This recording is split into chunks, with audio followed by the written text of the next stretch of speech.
El Ayuntamiento de Marbella ha aprobado en el Pleno de forma definitiva, con los votos a favor del equipo de gobierno, Opción Sanpedreña y Ciudadanos y la abstención del Partido Socialista, los presupuestos municipales para 2021. El Gobierno local ha incorporado más del 40% de las 55 propuestas presentadas entre los sindicatos, particulares, cofradías y grupos políticos a unas cuentas con cerca de 315 millones de euros que ponen en circulación la mayor carga presupuestaria de Marbella. Así lo ha destacado la alcaldesa Ángeles Muñoz, quien ha subrayado el hecho de que el presupuesto haya salido adelante sin ningún voto en contra.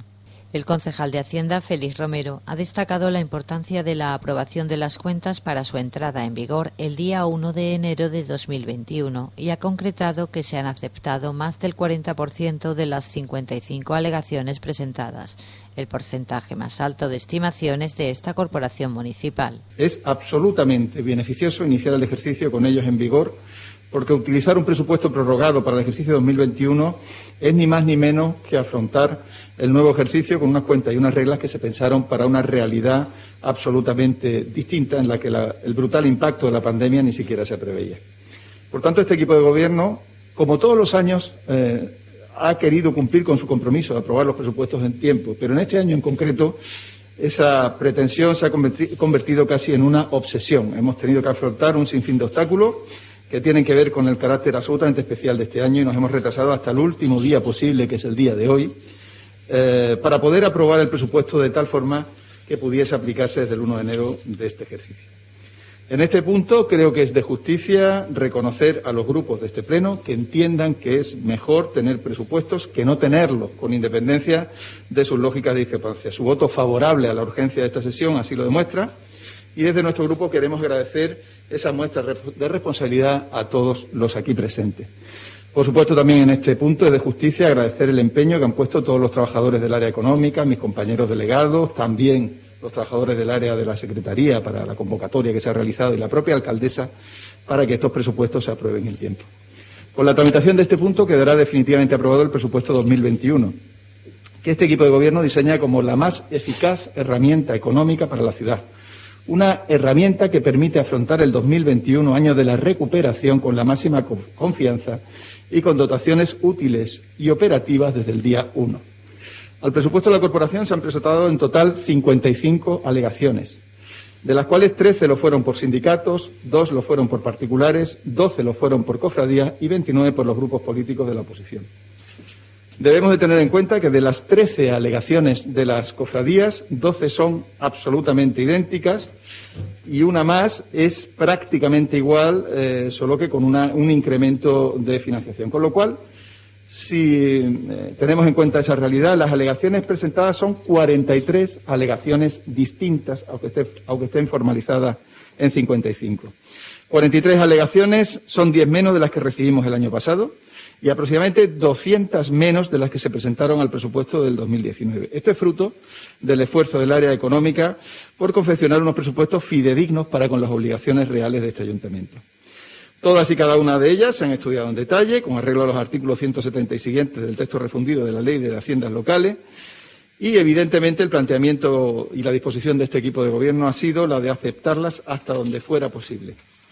Así, desde la víspera de Nochebuena, en que acabó el plazo de alegaciones, hasta este domingo pasado, los servicios han estado trabajando, pidiendo a los servicios implicados en las reclamaciones presentadas informes y testando también la viabilidad jurídica y económica de cada alegación sobre la base de que el presupuesto debe permanecer equilibrado.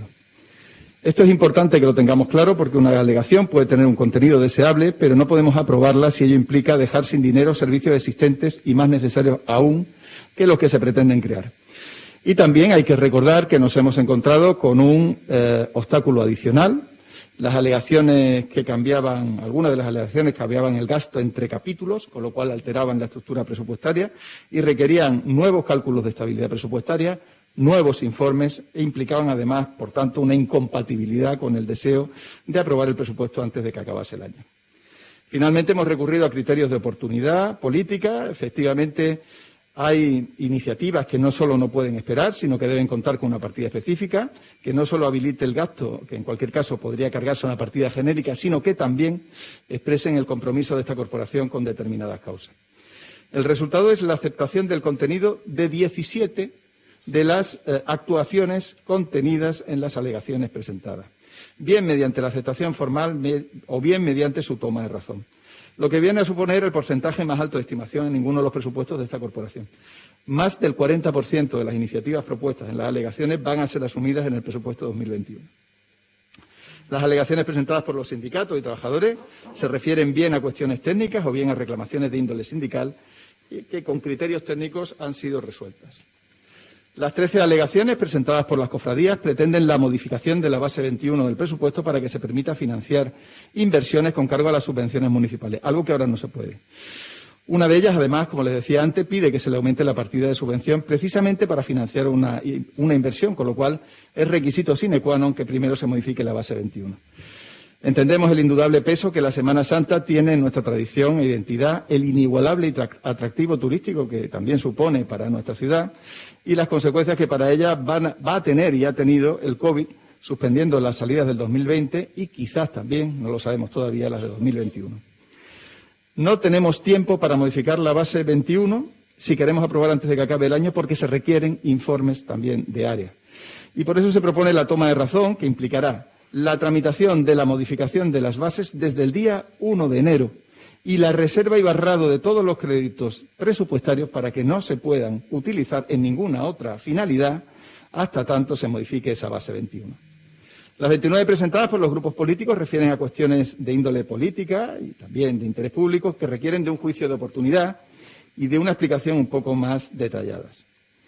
De esas 29 se estima que unas 15 iniciativas pueden asumirse por este equipo de gobierno de una u otra forma. La número 32 de Ciudadanos, la 4 y la 5 de OSP y la 7 y la 8 del PSOE proponen el incremento de las ayudas a autónomos y pequeños empresarios. En total, 3 millones más pide Ciudadanos, 3.350.000 pide OSP y 5.750.000 el PSOE. Aquí interesa recordar un par de aspectos. El primero es que el que más pide es el que desde sus gobiernos nada da. Recordemos que el PSOE, que aquí pide casi 6 millones de euros más, no ha recogido en el proyecto de presupuestos del Estado ninguna ayuda directa a los autónomos y es, por cierto, el mismo PSOE que ha tenido el atrevimiento de, precisamente ahora, subirle el recibo a los autónomos, dando toda una lección de coherencia. Recordemos también que si allí donde gobierna el PSOE estas ayudas no se aprueban, nosotros en el presupuesto que hoy pretendemos aprobar, sí que la hemos previsto, concretamente 3,2 millones de euros que integran los presupuestos de la Delegación de Fomento, que están destinados a financiar iniciativas de fomento, entre las que se incluyen 2.200.000 euros en ayudas directas al comercio, la hostelería, autónomos y empresas locales, a repartir en ayudas para cada empresa autónomo de 1.000 y 2.000 euros. Y en casi 800.000 euros ha subido también el presupuesto de comercio, multiplicándolo por 10, doblando las subvenciones y asumiendo un programa de 400.000 euros para bonos de compra en el comercio y la hostelería local. No obstante, queremos aportar cuanto esté en nuestra mano en la recuperación del sector y, aunque nos resulta imposible por plazo alterar ya el presupuesto en estas cuantías, lo que sí vamos a hacer es recoger el guante que nos lanza la oposición y proceder desde el día 1 de enero con la liquidación del 2020 a incrementar todas estas ayudas, como mínimo en 1,5 millones más de euros, que se financiarán con cargos remanentes y, fruto del compromiso que hemos cerrado también con los responsables de la oposición, si obtenemos fondos extraordinarios incrementaremos también ese 1,5 millones para llegar a las cantidades que se nos han señalado en algunas de esas alegaciones. OSP nos pide en su alegación número 3 el incremento en 185.000 euros de las partidas destinadas a las subvenciones a asociaciones sociales, dado que el gasto que han tenido que asumir como consecuencia de la pandemia ha sido muy superior. Nosotros pensábamos hacerlo en ejecución de presupuesto en función de las necesidades de cada una, pero nos parece apropiado y, por tanto, aceptamos la iniciativa incrementando la dotación con cargo a las ayudas directas que serán entonces suplementadas cuando se haya iniciado ya el ejercicio para que el incremento de esos 185.000 euros sea un incremento en políticas sociales neto y no sea un cambio entre partidas. Eso lo vamos a hacer aceptando, por supuesto, la alegación que plantea OSP. De las 23 propuestas de actuación que integran las alegaciones de Ciudadanos, este equipo de gobierno va a asumir 10 propuestas que van a ejecutarse con cargo al presupuesto del 2021. Propone Ciudadanos se incremente el valor de la hora en la atención al dependiente en 0,90 euros para acomodar ese precio a los mínimos establecidos por la Junta y garantizar un mejor servicio. Aun cuando ya estaba previsto por el servicio, según consta en el informe, sí nos parece muy adecuado que se explicite y, por tanto, proponemos que se apruebe. Propone también Ciudadanos la dotación específica del Observatorio Turístico de Marbella, de la misma forma que el anterior, aun cuando también se venía trabajando en ello. Nos parece también adecuado que aparezca expresamente en los presupuestos en un momento en el que tan importante es retomar la actividad turística, y esta iniciativa de Ciudadanos se asume, por tanto, también. En el mismo ámbito, Ciudadanos propone 2 campañas de promoción de marca Marbella, una a nivel nacional y otra a nivel europeo, con una dotación entre las dos de 250.000 euros. Ambas son necesarias en este momento de recuperación. Ambas, por tanto, se asumen por este equipo de gobierno también para que sean una realidad en 2021. Las obras de urbanización de la Torrecilla, con una singularización de la partida genérica en la que se contenía, para que quede claramente definido que son obras de urbanización de la Torrecilla, en definitiva, pues también se aceptan. Y las actuaciones consistentes en renovación de las pistas de fútbol 11, la pista de Pori en el Serrano Lima y la Luis Teruel Aguilar, con 400.000 euros entre ambas, también se asumen y se trasladan a la delegación para su singularización e inclusión en el plan de inversiones en instalaciones deportivas. Desgraciadamente, por ahora, carecemos de capacidad financiera para asumir la renovación del otro campo más que pide Ciudadanos, pero cuando tengamos esa disponibilidad nos lo plantearemos.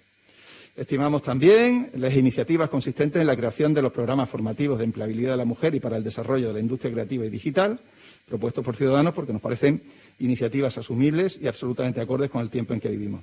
Y, por supuesto, asumimos como propia también, porque también se estaba trabajando sobre ella, la iniciativa consistente en la dotación de wifi para los distintos edificios municipales. No nos viene mal el acicate de esta iniciativa contenida en esta alegación, que asumimos como propia, pero que, como ya decía antes, ya veníamos trabajando.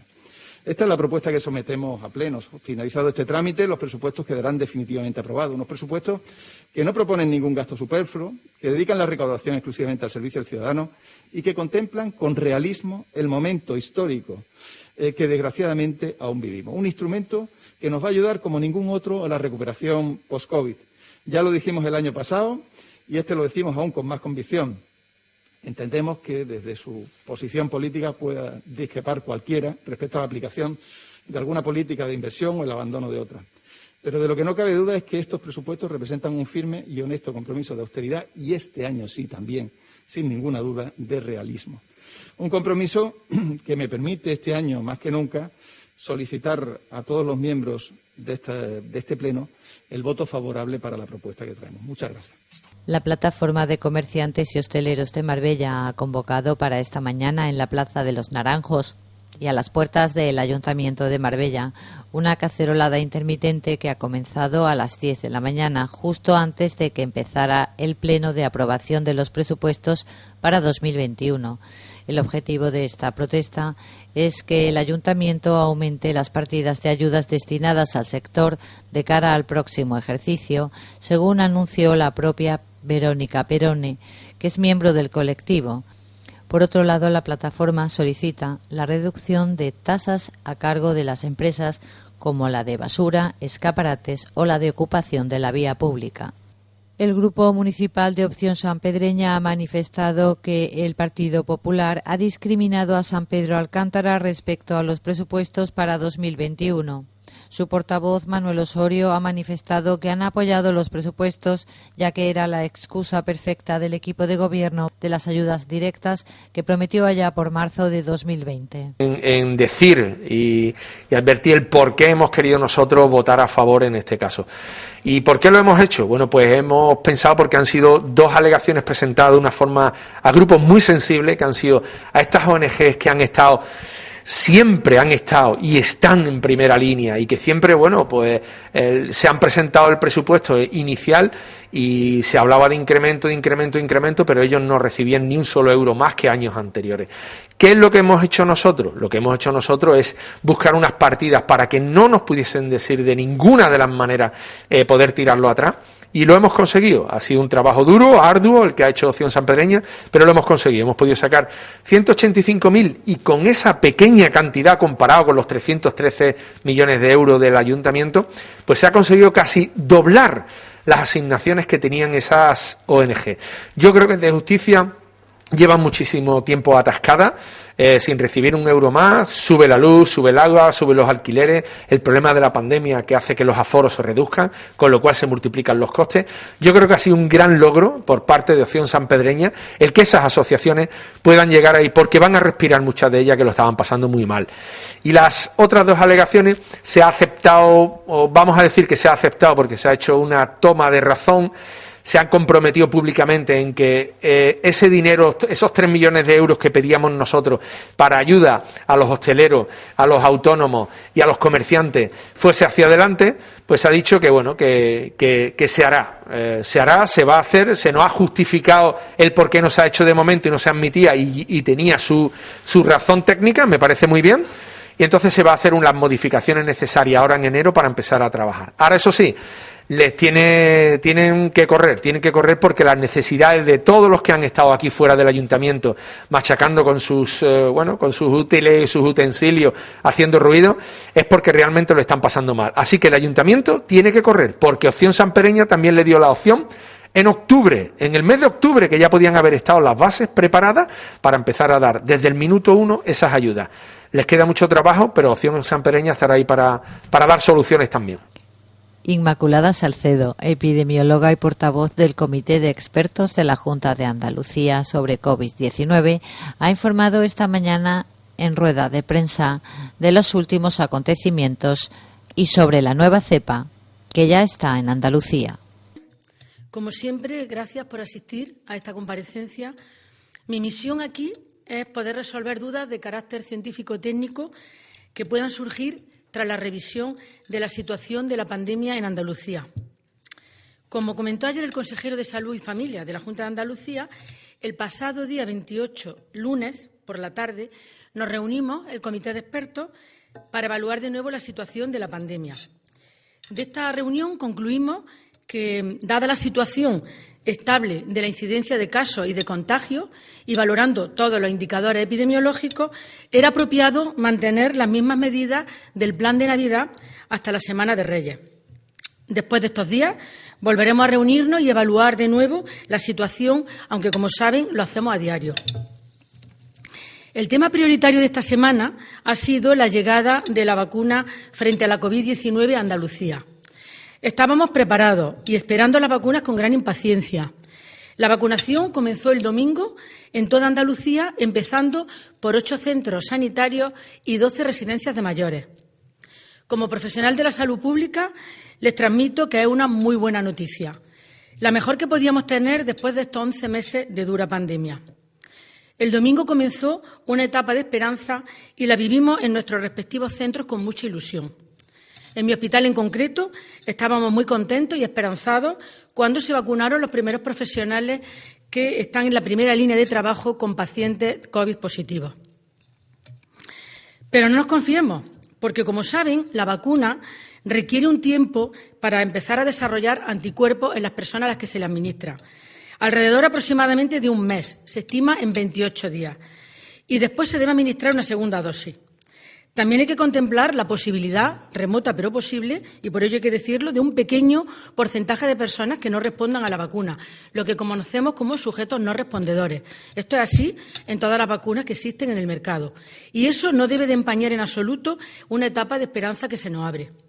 Quiero decir con esto que no podemos relajarnos y debemos seguir cumpliendo escrupulosamente las medidas de prevención que les recuerdo en todas las comparecencias. Repito, escrupulosa higiene de manos, distancia social, no acumularse las personas, mascarillas siempre, en los establecimientos de restauración también, y solo retirarlas para el momento de comer y beber. También es una forma de, aparte de colaborar con la salud, colaborar también con estos establecimientos. Ventilar las estancias donde se acumulen personas. Tenemos que hacer un último esfuerzo todos en estas fechas tan clave. La vigilancia epidemiológica tras la incorporación de la vacuna se viene haciendo día a día de manera fundamental. A día de hoy no hemos registrado ningún caso con efectos secundarios llamativos más allá de una molestia local como en otras vacunas. Las vacunas son seguras. Como comenté en mi intervención anterior, porque ya se han hecho todos los estudios necesarios para ponerla en el mercado. En el mes de noviembre, la Federación Americana de Alimentos y de Fármacos, la Food and Drug Administration, hizo un debate intenso sobre el coronavirus y sus posibles vacunas. De todo esto se estaba trabajando ya porque teníamos el precedente del otro virus, el otro coronavirus, el SARS-1, que era como de la familia del que tenemos en la actualidad. Todo ese trabajo hecho previo nos ha servido muy bien para acelerar la producción de la vacuna. Después de esta agencia americana se pasó a la agencia europea y a la agencia española. Y lo que más consume el tiempo de fabricación de una vacuna y de ponerla en el mercado es su producción. Para ello se requieren muchos recursos económicos. En el caso actual, se ahorraron 5 o 6 años al invertir billones de dólares en la capacidad de desarrollo de la vacuna. Esto es vital, porque lo rápido de la vacuna no tiene nada que ver, insisto, no tiene nada que ver con saltarse pasos en cuanto a la vacuna propiamente dicha, sino invertir dinero para producirla. Ninguna agencia del medicamento de ningún sitio pondría en uso una vacuna a priori no segura. Bien, otro tema importante sobre el que quiero comentar alguna evidencia es sobre la nueva cepa importada de Reino Unido. Revisada la evidencia disponible por nuestros grupos de trabajo, encontramos una reciente publicación de un grupo de epidemiólogos de Oxford, de Cambridge, de Edimburgo y de Glasgow, que publican el 15 de diciembre una intensa revisión que han hecho sobre pacientes afectados por esta cepa. Es un grupo filogenético distinto, llamado linaje B117, dentro del conjunto de los casos investigados en Reino Unido, en la red de vigilancia epidemiológica de Reino Unido. Este grupo ha estado creciendo rápidamente en las últimas 4 semanas y desde entonces se han observado ya pacientes con este tipo de virus en otros países fuera de Reino Unido. Esta variante apareció en noviembre en el sureste de Reino Unido, de Inglaterra, y parece que tiene una mayor capacidad de transmisión. No hay por el momento datos experimentales que lo expliquen, pero los epidemiólogos británicos lo ven bastante claro. Una capacidad infectiva entre el 55 y 75%. De hecho, ahora mismo es la variedad de coronavirus predominante en Inglaterra, en todo Reino Unido. La B117 acumula 17 mutaciones, 8 de ellas en la proteína S. Quiero decir con esto que es un virus que está mutando de manera continua, pero la técnica PCR lo detecta y los test de antígenos también. No parece que produzca una mayor gravedad. De hecho, hay una mutación que anula un gen, el ORF8, que apareció de manera aislada en pacientes de Singapur y que parece que se asocia a cuadros más leves. Pero todavía no tenemos muchos datos para concluir fehacientemente esta evidencia.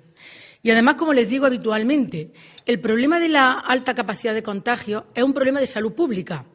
Nosotros no podemos quedarnos tranquilos porque a mí no me ha pasado nada, sino porque la capacidad de distribución del virus, el extender su cadena de transmisión, afecta a más personas. El afectar a más personas provoca más pacientes que pueden requerir ingreso hospitalario, que pueden agravarse, que pueden requerir ingreso en la UCI y que pueden fallecer. Es un tema de proporcionalidad y es un tema de salud pública. Por eso tenemos que evitar los contagios y seguir aplicando las medidas de prevención.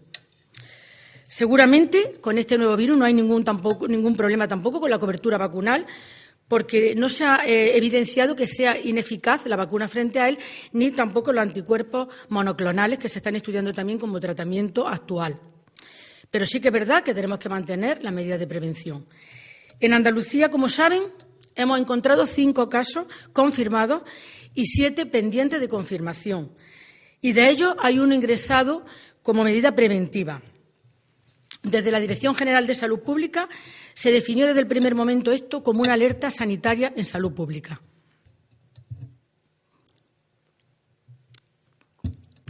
De los 5 casos que se han confirmado en nuestra comunidad autónoma, con la PCR negativa a su salida y un contagio directo, ¿cuál sería la explicación? Porque venían todos de Reino Unido. Si tenían una PCR negativa, ¿cuál es la explicación?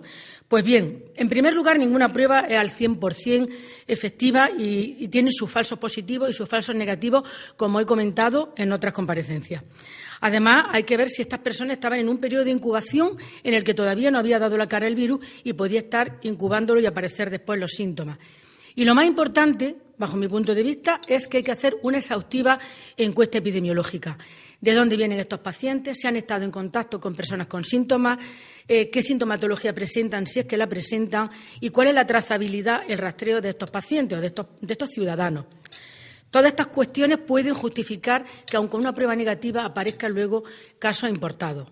Y, sobre todo, el caso contagiado nos hace pensar en un segundo foco de contagio de paciente que viene con una trazabilidad definida, un segundo caso que también agravaría la extensión del virus.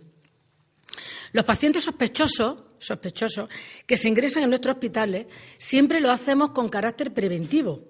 Porque si nosotros ingresamos a un paciente y esperamos a tener una confirmación microbiológica, ya ha contagiado. Evidentemente, este paciente que se ingresa con carácter preventivo, como se hace siempre para cortar la cadena de transmisión en el ámbito hospitalario. De manera igual que en la comunidad, cuando hay una sospecha de un paciente, un contacto, se aísla de manera domiciliaria, en los hospitales se hace de manera preventiva. Estos aislamientos de pacientes se vigilan a diario por los servicios de medicina preventiva y de salud pública en todos los hospitales andaluces. Y cuando se confirma un caso, se mantiene dicho aislamiento y, si no se confirma, se levanta el aislamiento y se retiran las medidas de aislamiento puestas con carácter, como digo, siempre preventivo. Todo esto lo que hace es que son una serie de actuaciones para llegar a cabo día a día y garantizar la seguridad de los ciudadanos y de los pacientes en todo momento. Y ya, si les parece, podemos empezar con los datos que tenemos en este momento. A día de hoy, la incidencia acumulada en los últimos 14 días, es decir, como siempre, los casos nuevos que se han producido en Andalucía en los 14 días previos, se sitúan hoy en 134,02 casos por 100.000 habitantes, con mayor incidencia en determinadas provincias que vamos a enumerar. En Granada tenemos 138,74, en Jaén 205,98, en Sevilla 87,08, en Córdoba 126,23, en Huelva 124,52, en Cádiz 162,56, en Málaga 123,42 y en Almería 182,61. La media ahora mismo de nuestro país está situada a día de hoy en 246 casos por 100.000 habitantes. Por lo tanto, no son malas cifras, pero, como digo, no estamos tranquilos y tenemos que estar siempre con la guardia levantada. El acumulado total de positivos en nuestra comunidad es de 255.000 positivos por COVID y desde el día de ayer, tenemos confirmados, a día de hoy, 1.414, de los cuales se han producido 17 fallecidos, 5.135 acumulados en total, son los fallecidos que tenemos en nuestra comunidad autónoma. Es una cifra que no nos agrada en absoluto, de 8,5 millones de habitantes, hay que recordarlo.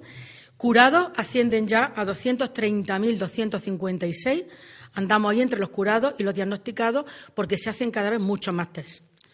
Por otro lado, datos que interesan a todos es la capacidad de nuestros centros sanitarios para atender a estos pacientes. Evidentemente, a día de hoy no hay ningún compromiso, los hospitales están absolutamente capacitados sin problema para atender a estos pacientes. De hecho, la cifra de hospitalizados a día de hoy en toda Andalucía es de 1.022 ingresados por COVID-19 y de ellos 214 se encuentran como pacientes graves o muy graves en la UCI de nuestros hospitales. El nivel de ocupación en la hospitalización convencional es del 6,36% y en la UCI por COVID es del 13,20%. Con esta situación, Andalucía está estabilizada en este momento, pero no podemos confiarnos. Vienen fechas muy clave y, desde luego, quedan mucho camino por recorrer y nunca debemos bajar la guardia. Las pruebas diagnósticas, como saben, cada vez se hacen más. Rondamos ya los 5 millones de pruebas diagnósticas, casi, con 2 millones de PCR y sin parar se siguen haciendo cribados en todos los puntos donde se observan incrementos de casos. Los centros sociosanitarios o residencias de mayores, que también saben que es una sensibilidad especial desde el principio de la pandemia, tenemos a día de hoy el 97,93 libres de COVID.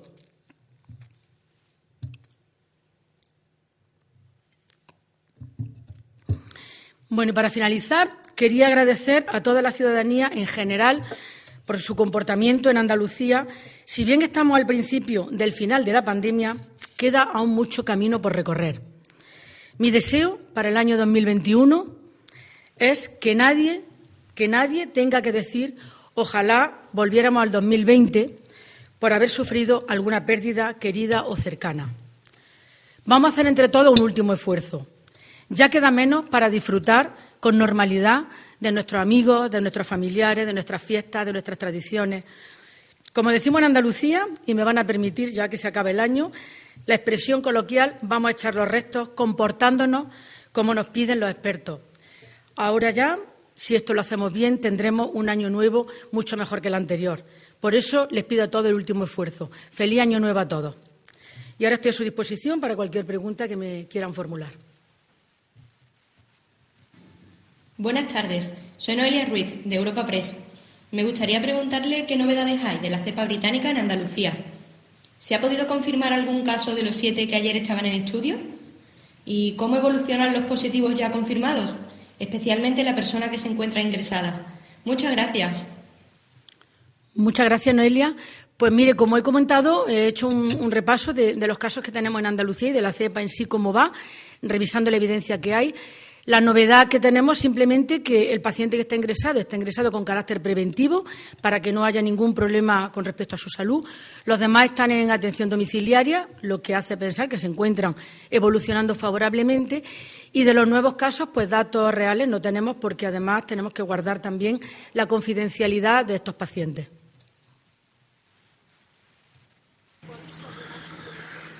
Buenas tardes, soy Paco Núñez, de Libre. Me gustaría preguntarle a la señora Salcedo por la vacuna de Oxford, que se acaba de aprobar hoy. ¿Piensan ustedes aconsejar al Gobierno andaluz que apuesten por esta vacuna más tradicional o Andalucía va a seguir apostando por la de Moderna y la de Pfizer, que todos sabemos que son vacunas realizadas mediante el sistema ARNM y que bueno que ha suscitado cierta polémica por los vanguardistas que son?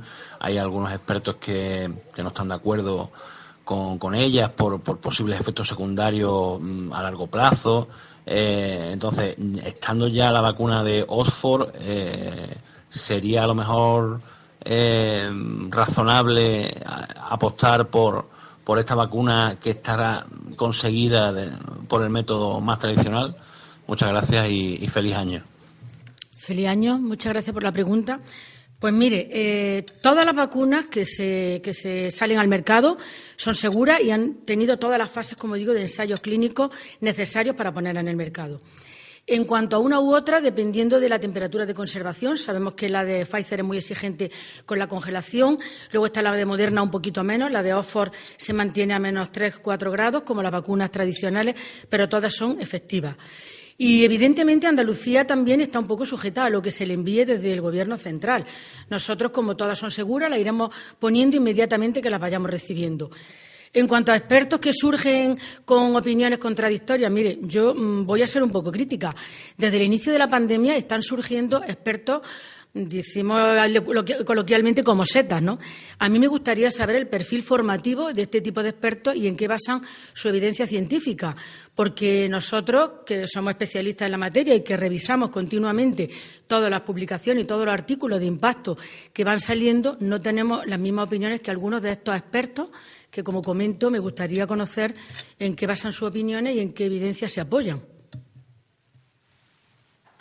Buenas tardes, Eva Say, Diario El País. Quería preguntarle a la portavoz si está de acuerdo con las peticiones de los médicos en Cataluña, que han pedido un confinamiento total, aunque breve, para evitar la tercera ola. Gracias. Muchas gracias. Pues mire, la situación de Cataluña es una, la situación de Andalucía es otra. Imagino que allí pues tendrán sus expertos que harán las medidas aconsejadas según la situación, y lo que sí que le puedo decir hoy por hoy, que en Andalucía, hoy por hoy, la situación que tenemos no es mala, si bien estamos preparados, evidentemente, para tomar las medidas que hagan falta.